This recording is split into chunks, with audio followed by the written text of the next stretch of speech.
Hello बच्चों, आज मैं आपको कक्षा चतुर्थ की हिंदी व्याकरण का पाठ 1 पढ़ाऊंगी, जिसका नाम है भाषा।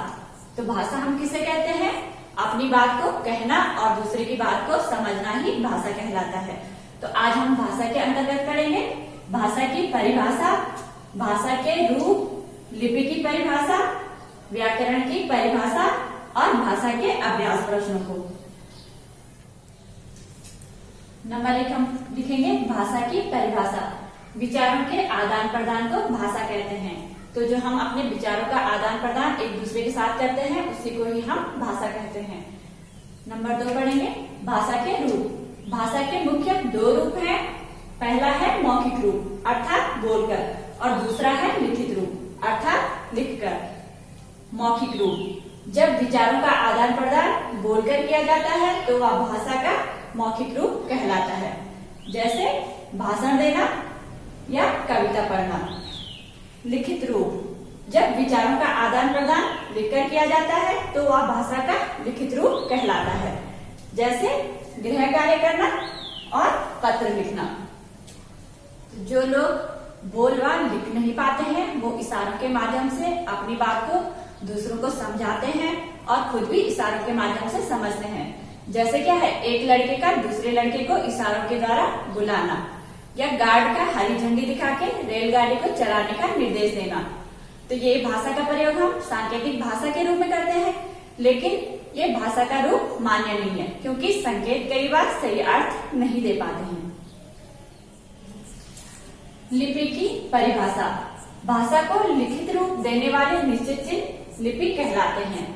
तो जो हमारे लिखने का तरीका होता है, लिखने की जो शैली होती है, उसी को ही हम लिपि कहते हैं। विभिन्न भाषाएं एवं उनकी लिपियां।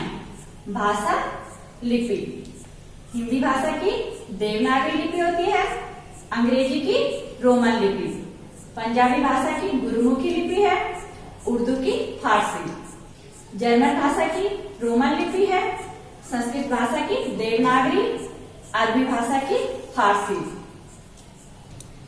भारतीय संविधान द्वारा 22 भाषाओं को मान्यता प्राप्त है, जो कि बोली, लिखी और समझी जाती है। हमारे देश की राष्ट्रभाषा हिंदी है, लेकिन अंतर्राष्ट्रीय स्तर पर हम अंग्रेजी भाषा का प्रयोग करते हैं। 14 सितंबर 1949 को भारत में हिंदी को राष्ट्रभाषा का दर्जा दिया गया। तब इसे हम 14 सितंबर को हिंदी दिवस के रूप में मनाते हैं। व्याकरण की परिभाषा। व्याकरण वह शास्त्र है जो भाषा को शुद्ध बोलना, शुद्ध पढ़ना एवं शुद्ध लिखना सिखाता है।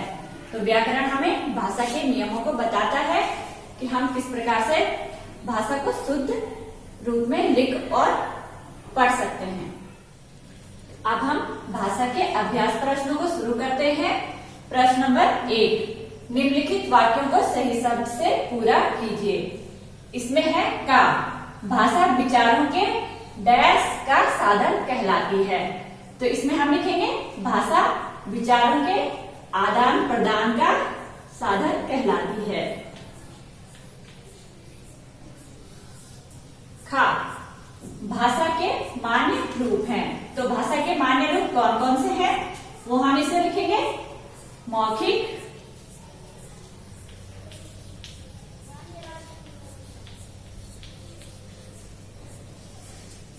और लिखित।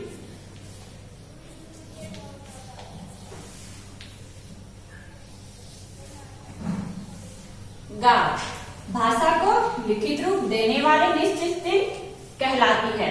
तो भाषा को निश्चित रूप देने वाले चिन्ह क्या कहलाते हैं, वो हम लिखेंगे इसमें लिपि।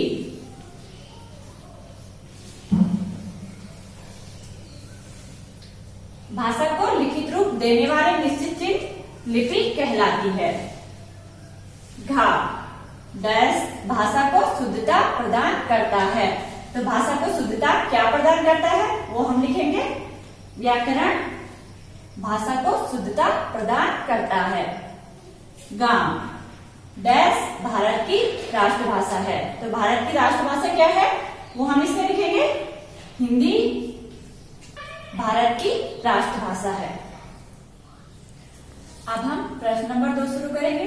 निम्नलिखित वाक्यों में सही पर सही और गलत पर गलत का चिन्ह लगाइए। तो हमें जो सही होगा उस पे सही का टिक करना है और जो गलत होगा उस पे गलत का निशान लगाना है। का, भाषा के 3 रूप मान्य हैं, तो ये इस पे हम क्या करेंगे, गलत। भाषा के 2 रूप मान्य हैं क्योंकि।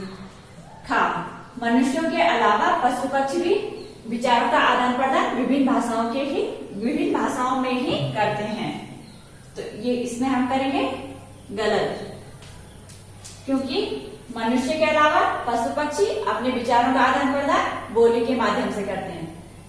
गा, व्याकरण भाषा को लिखित रूप एवं शुद्धता प्रदान करता है, तो इसमें हम लिखेंगे सही।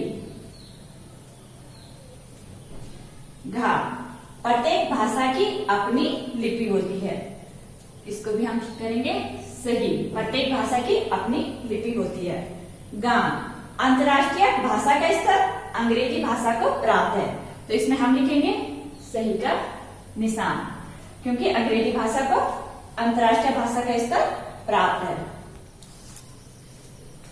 अब हम करेंगे प्रश्न नंबर 3, निम्नलिखित प्रश्नों के उत्तर दीजिए। तो इसमें पहला प्रश्न है, आप कौन कौन सी भाषाएं बोलना जानते हैं?